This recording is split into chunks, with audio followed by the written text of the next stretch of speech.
Hello friends, welcome back to my channel. আমরা WBP এবং KP 2024কে target করে math practice set শুরু করেছি। আজকের ক্লাসটা হচ্ছে 2 নম্বর ক্লাস। আর আগের ক্লাসটা যারা দেখোনি আমি প্লেলিস্ট করে রেখেছি, সেখান থেকে তোমরা দেখে নিতে পারো। আর এই যে কোশ্চেনগুলো আমরা রেখেছি সেগুলো বিভিন্ন প্রিভিয়াস ইয়ার কোশ্চেন। এই প্রিভিয়াস ইয়ার কোশ্চেন যদি সলভ না করো, কোশ্চেনের প্যাটার্ন বুঝতে পারবে না যে কোন টাইপের কোশ্চেন এসেছিল পরীক্ষাতে। ঠিক আছে, ওই জন্য আমাদের প্রিভিয়াস ইয়ার কোশ্চেন কিন্তু খুব ইম্পর্টেন্ট। আজকের ক্লাসে 25টা কোশ্চেন নেই, 20টা কোশ্চেন আছে, টপ 20 কোশ্চেন। তার মধ্যে এই কোশ্চেনটা হচ্ছে আবগারি পরীক্ষা যে এসেছিল 2019-এ, সেই পরীক্ষার আমি কোশ্চেনপত্র রেখেছি। তো 20-র মধ্যে তোমরা কত স্কোর করতে পারলে সেটা অবশ্যই আমাকে কমেন্ট করে জানাবে। আর এই ক্লাসের ফুল পিডিএফ আমি টেলিগ্রাম গ্রুপে প্রোভাইড করে দেবো, সেখান থেকে তোমরা ডাউনলোড করে প্রথমে মক টেস্ট দেবে। মক টেস্ট দেওয়ার পর যেটা অসুবিধা হবে সেটা সলভ করবে, মানে সলিউশনটা দেখবে। তো বেশি কথা না বলে চলো আজকের ক্লাসটা শুরু করি। ফার্স্ট কোশ্চেন, 16টি সংখ্যার গড় 8, যদি প্রতিটি সংখ্যার সাথে 2 যোগ করা হয় তাহলে সংখ্যাগুলির নতুন গড় কত হবে? তাহলে 16টি সংখ্যার গড় হচ্ছে 8। এবার এখানে একটু বোঝার ব্যাপার আছে, প্রতিটি সংখ্যার সাথে যখন 2 করে যোগ করছে তখন গড়ও আমাদের 2 বৃদ্ধি পাবে। 16টা সংখ্যার অর্থাৎ নাম্বারের যে অ্যাভারেজ, সেই অ্যাভারেজ বলা আছে কত? 8। এবার প্রতিটি 16টার সাথে প্রতিটি সংখ্যার সাথেই 2 করে যোগ করছে, তখন অ্যাভারেজও আমাদের 2 যোগ হবে। তাহলে নতুন অ্যাভারেজটা কত হবে? 10 হবে, অপশান ডি। এখান থেকে যদি বলতো প্রতিটি সংখ্যার সাথে যদি 2 বিয়োগ করা হয়, তাহলে এখানে আমাদের প্রতিটি সংখ্যার সাথে যখন 2 বিয়োগ করা হচ্ছে তখন গড় থেকেও 2 বিয়োগ হবে। গুণ বললে গড়ের সাথেই গুণ করব, ভাগ বললে গড়ের সাথেই ভাগ করব। ঠিক আছে, এটা মনে রাখবে। যখন প্রতিটি সংখ্যার সাথে 2 করে যোগ করছি তখন গড়ও আমাদের 2 বৃদ্ধি পাচ্ছে, এটা মনে রাখতে হবে। ঠিক আছে, অর্থাৎ অপশন ডি এই প্রশ্নের সঠিক অ্যান্সার। বিয়োগ করলে বিয়োগ, গুণ করলে গুণ, ভাগ করলে ভাগ। এরপর নেক্সট কোশ্চেন, যে কোন সংখ্যাটি বৃহত্তম মানে বড়?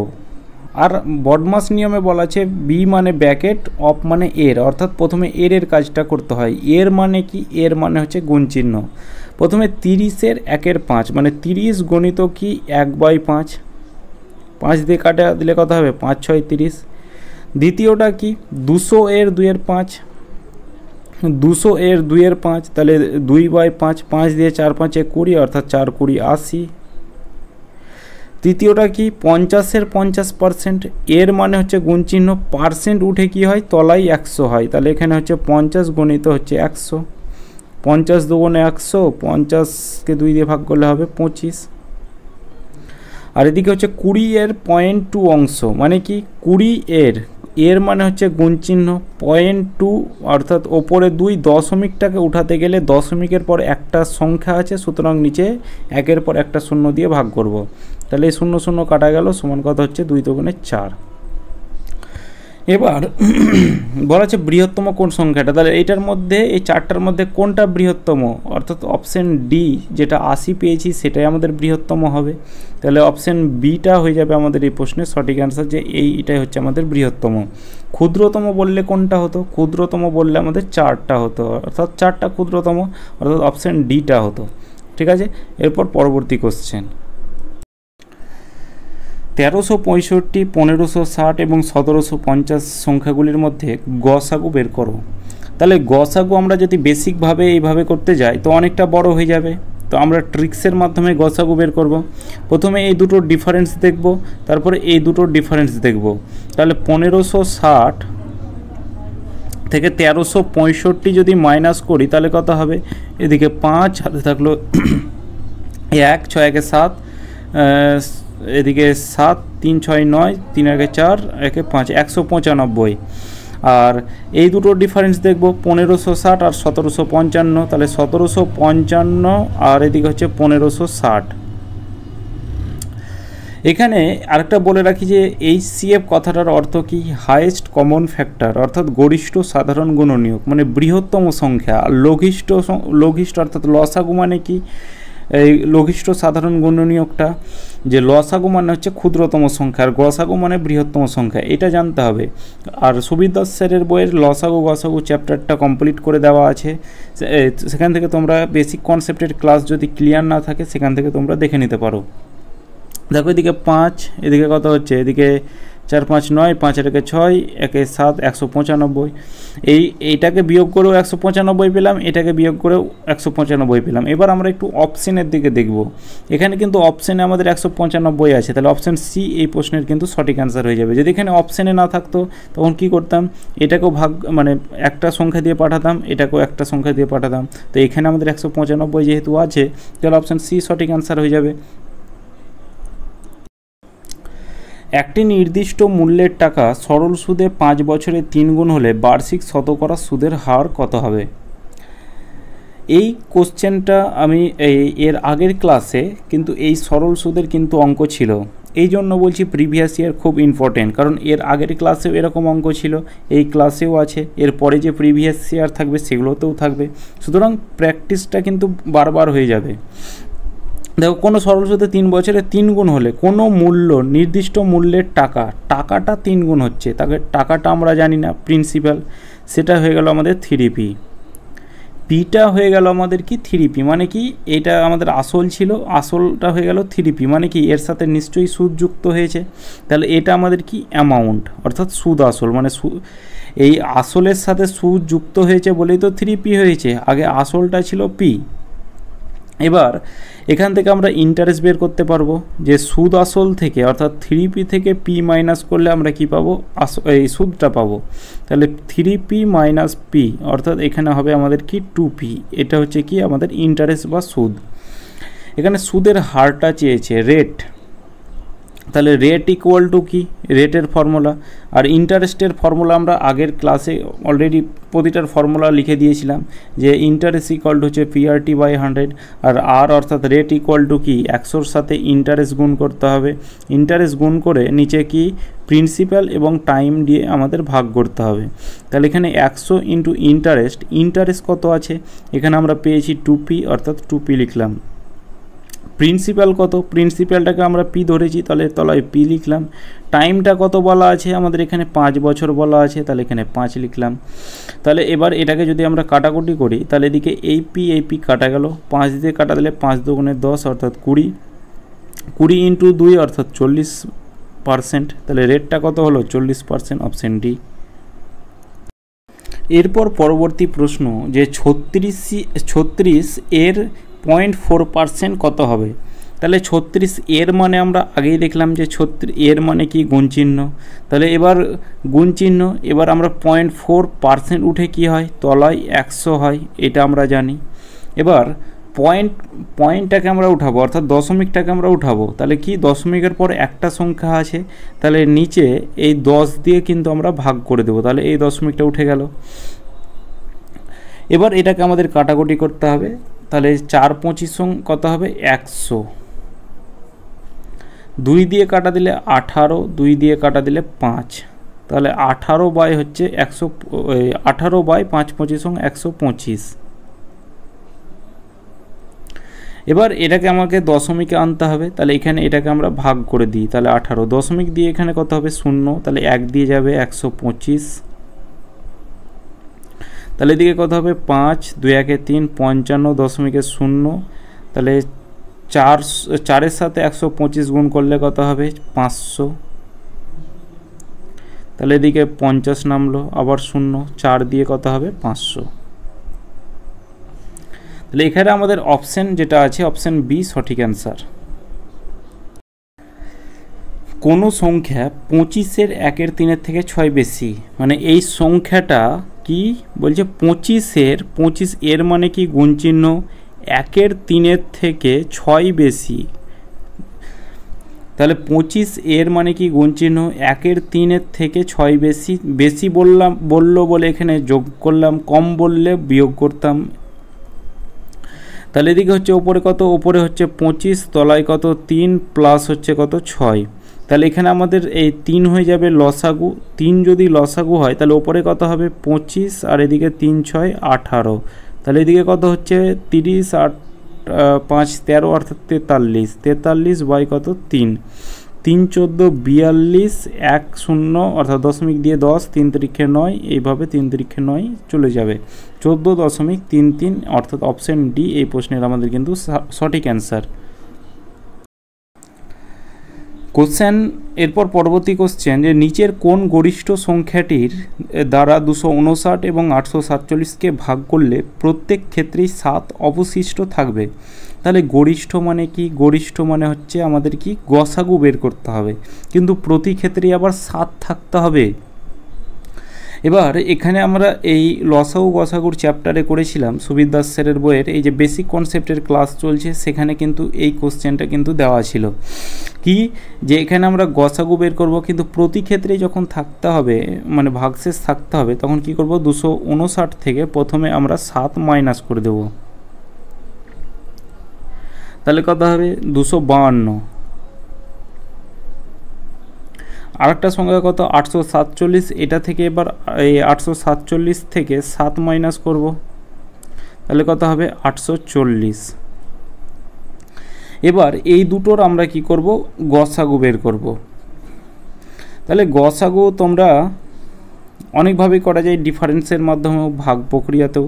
তাহলে এটাকে আমরা ভাগ প্রক্রিয়াতেই গসাগুটা করি। তাহলে এদিকে 840কে যদি ভাগ করি তাহলে কত হবে 4 দুগুণে 800, 4 5 20, 1000 বেশি হয়ে যাচ্ছে, 600, 3 5 15, 6 দিয়ে যাবে, অর্থাৎ 6 দুগুণে 12, 2 হাতে থাকলো 1 5 6 30, আর 1 31 এর 1 সেজন্য 12, 6 দিয়ে কেন 5 দিয়েই তো বেশি হয়ে যাচ্ছে, এই 4 দিয়ে 3 দিয়ে যাবে, সরি 3 দুগুণে 6, 3 5 15, 5 হাতে থাকলো 1, 3 দুগুণে 6, 1 7, 756, এদিকে 4 6, এদিকে 4 4 8 আর 84। এবার এটাকে 252কে এবার ভাগ করো, মানে এটাকে আমরা ভাগ প্রক্রিয়াই করছি। প্রথমে যে ভাগশেষটা থাকবে এই ভাগশেষটাকে আবার আমরা এই সংখ্যাটাকে ভাজ্যটা দিয়ে আবার ভাগ করব, ঠিক আছে। তাহলে এদিকে 3 8 24, 3 দিয়ে যাবে, দেখো 3 দিয়ে 252 মিলে যাবে, যে ঘরটাতে মিলে যাবে, অর্থাৎ এইটাতে মিলে গেছে, সুতরাং এই 84টা হয়ে যাবে আমাদের কি গসাগু। আমি এই ক্লাসটার মাধ্যমে চেষ্টা করছি, আগে যেমন একটা গসাগু ছিল ওইটা আমরা করলাম ডিফারেন্সের মাধ্যমে, এটা করলাম কিসের দ্বারা, এটা ভাগ প্রক্রিয়াতে। তাহলে দুটো টাইপ শেখা হলো। এরপর যদি আসে গসাগু তাহলে এটাকে আমরা তখন সংখ্যাটাকে ব্রেক করে অর্থাৎ ভেঙেও গসাগু করা যায়, সেটাতেই করে দেবো, ঠিক আছে। বিভিন্ন টাইপগুলো একটা ক্লাসে যেন কভার হয় সেরকমভাবে ক্লাসটা করাচ্ছি। এরপর পরবর্তী কোশ্চেন, একটি বালকের 5টি লাল বল, 3টি সাদা বল, 2টি হলুদ বল আছে, তার কাছে কত শতাংশ হলুদ বল আছে? এই যে কত শতাংশ হলুদ বল আছে সেটা কি করে বের করব? কতটা ইয়েলো আছে সেটা আমরা উপরে লিখব। টোটাল এখানে কি, এখানে বল আছে, অর্থাৎ টোটাল বলের মধ্যে টোটাল কতগুলি বল আছে, টোটাল বলের মধ্যে হলুদ কটা আছে সেটা বের করব। এবার পার্সেন্টেজ যেহেতু বের করব, পার্সেন্টেজ আনতে গেলে আমাদের কি পাশে 100 দিয়ে গুণ করতে হয়, পার্সেন্টেজ আনতে গেলে আমাদের 100 দিয়ে গুণ করতে হয়। ক্লিয়ার?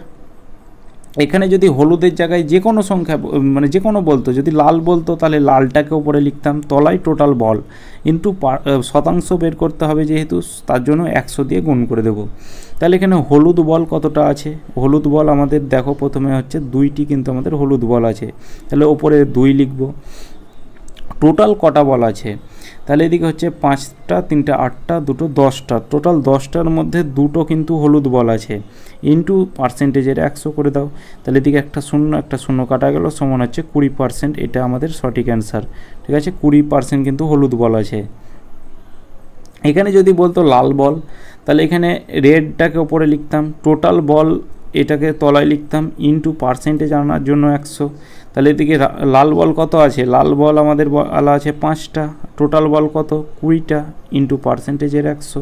তাহলে 20 দিয়ে কাটা দিলে 5, 5 5 25, অর্থাৎ কী হবে 25টি হবে লাল বল, সরি 25% হবে লাল বল।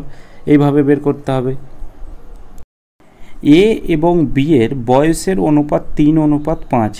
বি এর বয়স এ এর থেকে 8 বছর বেশি, তবে এ এর বয়স কত? তাহলে এ অনুপাত বি, এটাকে যদি রাখি যে এ অনুপাত বি, এ আর বি এর বয়সের অনুপাত কত 3:5। বলা আছে বি এর বয়স বি এর বয়সের থেকে 8 বছর বেশি হলে, মানে বি এর বয়স এর থেকে 8 বছরের বেশি হলে এর বয়স কত? এখানে দেখো এটা ইউনিটে আছে, 3 ইউনিট আর একটা 5 ইউনিট। এবার এর বয়স বি এর বয়স এর থেকে এখানে কত ইউনিট বেশি, দেখো এর থেকে আমরা দেখছি 2 ইউনিট বেশি, এর থেকে 2 ইউনিট বেশি, কিন্তু বলা আছে না ভাই এখানে 8 বছর বেশি। তাহলে এখানে 2 ইউনিটের ভ্যালু কত 8, 1 ইউনিটের ভ্যালু কত 4, 1 ইউনিটের ভ্যালু 4 যদি হয় তাহলে এর বয়স চেয়েছে, আর এর বয়স হচ্ছে কত 3 ইউনিট। তাহলে এখানে 1 ইউনিটের ভ্যালু 4 হলে 3 ইউনিটের ভ্যালু কত হবে, তাহলে 3 4 12 বছর। বি এর যদি বয়স চাইতো তাহলে এটার সাথেও 4 গুণ করে দিতাম, যে 1 ইউনিটের ভ্যালু 4 হলে 5 ইউনিটের ভ্যালু কত হবে 20, অর্থাৎ 20 বছর। তাহলে এখানে আমরা কি পেলাম, যে 2 ইউনিট, এখানে দেখছি যে বি এর বয়স এর থেকে 2 ইউনিট বেশি, কিন্তু এখানে বলা আছে 8 বছর। তাহলে 2 ইউনিটের ভ্যালু হচ্ছে 8 বছর, 1 ইউনিটের ভ্যালু হচ্ছে 4 বছর। তাহলে এখানে 3 ইউনিটের ভ্যালু কত হবে, 3 ইউনিটের ভ্যালু হচ্ছে 3 4 12 বছর, যেটা অপশান সি। 8/6কে শতাংশতে পরিণত করো। তাহলে এখানে আমাদের পার্সেন্টেজে আনতে হবে। তাহলে পার্সেন্টেজে যখন আমরা আনবো তখন কি করব, 100 দিয়ে গুণ করে দেব। এর আগেই আমরা এই ক্লাসে করলাম, মানে এই ক্লাসেই আগের কি তার আগের অঙ্কতে। তাহলে 18/6কে শতাংশতে আনতে গেলে কি করতে হয়, 100 দিয়ে আমাদের গুণ করে দিতে হয়। তাহলে পার্সেন্টেজে চলে আসবে, শতাংশতে চলে আসবে। 6 দিয়ে কাটা দিলে কত হবে, 3 6 18। তাহলে 3 গুণিত 100 সমান কত, 300%। এটাই হয়ে যাবে আমাদের এই প্রশ্নের কিন্তু সঠিক অ্যান্সার। আর পার্সেন্টেজ যদি তুলতে হয়, যদি আমাদের 10% বলা থাকে, পার্সেন্টেজ যদি তুলতে হয় তাহলে উপরে 10%, উঠাতে গেলে তলায় 100 দিয়ে ভাগ করে দিতে হয়। পার্সেন্টেজ তুলতে গেলে 100 দিয়ে ভাগ, আর পার্সেন্টেজ আনতে গেলে যদি বলে এবার এই 10/100 এটাকে পার্সেন্টেজে আনো, তাহলে এখানে আমাদের কি করে দিতে হয়, 100 দিয়ে গুণ করে দিতে হয়, সমান হয়ে যায় 10%। ঠিক আছে, এইভাবে যে উঠাতে গেলে 100 দিয়ে ভাগ আর আনতে গেলে 100 দিয়ে গুণ। মান নির্ণয় করুন যে কিউব 216 আছে, কিউব 216, যে এখানে আমরা জানি 6 কিউব 216 হয়।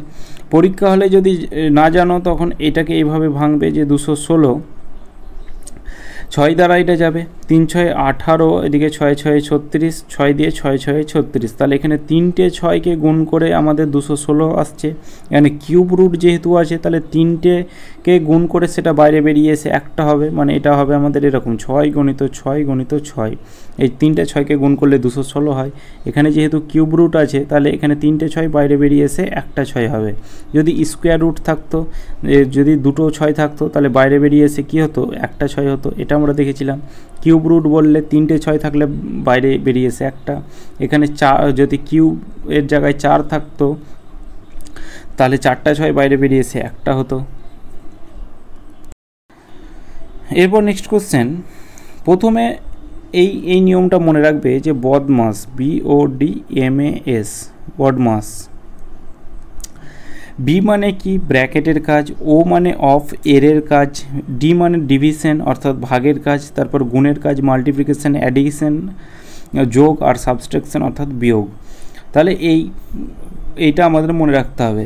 তাহলে প্রথমে আমরা ব্র্যাকেটের কাজটা করব। এবার ব্র্যাকেটের মধ্যে প্রথমে গুণ আছে অর্থাৎ গুণের কাজটা করব।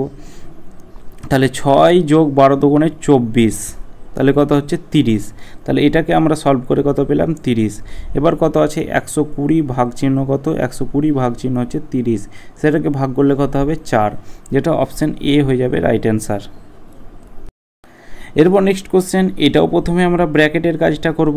তাহলে এদিকে 60 ভাগ চিহ্ন, তাহলে তলায় এই 2.5 লিখলাম। দশমিকের পর একটা সংখ্যা আছে, এই যে দশমিকের পর একটা সংখ্যা আছে, তাহলে নিচে যেহেতু আছে, ভাগটা মানে কি, ভাগ মানে তো নিচে, তাহলে এবার নিচে যেহেতু আছে তাহলে ওপরে 10 দিয়ে ভাগ করে দেব। তাহলে এদিকে 5 দিয়ে 5 5 25, 5 দিয়ে 5 দুগুণে 10, 5 দিয়ে 5 12 60, অর্থাৎ 12 দুগুণে 24। এবার এটাকে আমাদের গুণ করতে হবে 3.5 দিয়ে। তাহলে 3.5-এর সাথে এই 12 গণিত 2 এটা আমাদের গুণ করতে হবে। তাহলে এখানে 35 দুগুণে কত হচ্ছে 70। তাহলে এখানে 35-এ মানে 3.5-এর সাথে 2 গুণ করলে কত হয় 70। এবার একটার পরে দশমিক আছে, তাহলে এদিকেও আমাদের একটার পরে দশমিক হবে। এবার শেষে শূন্যর কোনো দাম নেই, তাহলে এখানে কত হচ্ছে 7 গণিত, এবার এখানে আমাদের কত পড়ে আছে 12, 7 12 84, এটা হয়ে যাবে আমাদের সঠিক অ্যান্সার। নিচের কোন সংখ্যাটি 9 দ্বারা বিভাজ্য? তাহলে 9 দ্বারা বিভাজ্যের নিয়ম কি? 9 দ্বারা বিভাজ্যের নিয়ম আর 3 দ্বারা বিভাজ্যের নিয়ম একই। এই অঙ্কদ্বয়ের যোগফলগুলো যদি অঙ্কদ্বয়ের যোগফল যদি 9 দ্বারা ভাগ যায় তবে পুরো সংখ্যাটি আমাদের 9 দ্বারা ভাগ যাবে। অঙ্কদ্বয়ের যোগফলটা দেখো, তাহলে 4 আর 1 হচ্ছে 5, 5 আর 6 হচ্ছে 11, 1 12, 3 হচ্ছে 12 আর 8 20 আর 3 হচ্ছে 23। তাহলে এইটার অঙ্কদ্বয়ের যোগফল কত? 23 হলো। সেটা কি 9 দ্বারা ভাগ যায় না, তাহলে এই অপশান এ হবে না। অপশান বিটা দেখো, যে 4 আর 5 হচ্ছে 9, 9 6 15, 15 আর 1 হচ্ছে 16, 16 3 হচ্ছে 19, 19 আর 8 যোগ করলে 27। এই 27 কিন্তু 9 দ্বারা ভাগ যায়, 3 9 27, 9 দ্বারা ভাগ যায়। সুতরাং অপশান বি এটা সঠিক অ্যান্সার হয়ে যাবে, অপশান বি। একজন দোকানদার তার দোকানের জিনিসপত্রে 10% ছাড় দেয়। কোনো জিনিসের নির্ধারিত মূল্য মানে কি? যেটা লিখে রেখেছে, মানে একটা নির্ধারণ করে রেখেছে মূল্যটা, যেটা আমরা মার্কেট প্রাইস দ্বারা, যেটাকে আমরা মার্কেট প্রাইস বলি। নির্ধারিত মূল্য 450 টাকা হলে তার বিক্রিত মূল্য কত টাকা? এবার 10% ছাড়, 10% ডিসকাউন্ট, এই অঙ্কটা আমি কিভাবে করাই দেখো, খুব সহজ নিয়মে। 10% ডিসকাউন্ট মানে 10% উঠে তলায় 100 হয়, এটা আমরা জানি, অর্থাৎ 1/10 এটাকে আমরা ডিসকাউন্ট লিখলাম। এখানে আরেকটা কথা থাকে, একটা হয়তো 10% প্রফিট বলা থাকে কিংবা লস বলা থাকে, তখন কি হয়, এদিকে 1/10 প্রফিট কিংবা লস বলা থাকলে নিচেরটা হয়ে যায় ক্রয় মূল্য, প্রফিট বা লস বলা থাকলে নিচেরটা, এটা একটু নোট ডাউন করে নেবে, নিচেরটা হয়ে যায় ক্রয় মূল্য, ওপরেরটা প্রফিট বললে প্রফিট, লস বললে লস। তাহলে এখানে আমাদের কি হবে, ডিসকাউন্ট যখন বলা আছে তখন নিচেরটা কি হবে, নিচেরটা হয়ে যাবে আমাদের মার্কেট প্রাইস মানে নির্ধারিত মূল্য, আর ওপরেরটা আমাদের কি, এটা আমাদের ডিসকাউন্ট। তাহলে এখানে আমাদের 10 টাকা যদি লেখা থাকে, যে এটা হচ্ছে আমাদের মার্কেট প্রাইস, যে 10 টাকা লেখা থাকলে 1 টাকা সে ডিসকাউন্ট দিয়েছে, মানে সে বিক্রি করেছে কত টাকায়, সে নিশ্চয়ই 9 টাকায় বিক্রি করেছে। এবার আমাদের মার্কেট প্রাইস কত দেওয়া আছে, 450 টাকা। তাহলে এখানে আমাদের এটা আমরা কত পেয়েছি, 10 ইউনিট। তাহলে এই 10 ইউনিটের ভ্যালু কত বলা আছে, 450 টাকা, যেটা হচ্ছে 45 গুণ, এই 10-এর 45 গুণ তো 450 হয়। তাহলে এর বিক্রয় মূল্য চেয়েছে, তাহলে এই সেলিং প্রাইসটা, তাহলে এইটার 45 গুণ কত হবে, তাহলে 5 9 45-এর 5 হাতে থাকলো 4, 4 9 36 আর 4 হচ্ছে 40, অর্থাৎ 405 টাকা। তাহলে বিক্রিত যে মূল্য সেটা হবে 405 টাকা। এরপর এটা আমাদের মান নির্ণয় করতে হবে, x⁻⁻5 গণিত, আর এদিকে তলায় আছে x⁻⁻3, এদিকে x পাওয়ারে হচ্ছে 5 আর x এর পাওয়ারে হচ্ছে 3। তাহলে এখানে আমাদের একটা মনে রাখতে হবে, যে ধরো a³ আছে গণিত হচ্ছে a³, এটা যদি আমরা পরস্পর গুণ করি তাহলে কি হবে, এর পাওয়ারে গুণ করলে সেটা আমাদের যোগ হয়ে যায়, মানে 3 আর 3 যোগ করলে কত হবে, 6, অর্থাৎ 3 + 3 এরকম হয়ে যাবে। পাওয়ারে যেটা থাকে সেটাকে যদি পরস্পর গুণ করি সেটা আমাদের যোগ হয়ে যায়। তাহলে এটা দেখো, তাহলে এখানে এই প্রথমে x⁻⁻5 আছে গণিত x⁻5 আছে, আর এদিকে x⁻⁻3 আছে, আর এদিকে হচ্ছে গণিত হচ্ছে x⁻3 আছে। এটা ইকুয়াল টু কত? তাহলে এই কনসেপ্টটা এবার আমরা ইউজ করব, যে প্রথমে x লিখলাম, এবার -5 আর এদিকে পাওয়ারে যোগ হয়ে যায়, তাহলে এদিকে +5 হয়ে যাবে, তলায় x-3, এদিকে কি হবে, +3 হয়ে যাবে। তাহলে এদিকে +3 -3 তো কাটা যাবে, +5 -5 কাটা যাবে, আর এদিকে +3 -3 কাটা যাবে। তাহলে ওপরে x পড়ে থাকবে, নিচে x পড়ে থাকবে, এটাও কাটা যাবে, সুতরাং আমাদের 1 পড়ে থাকবে, অপশান ডি এটা হয়ে যাবে আমাদের সঠিক অ্যান্সার।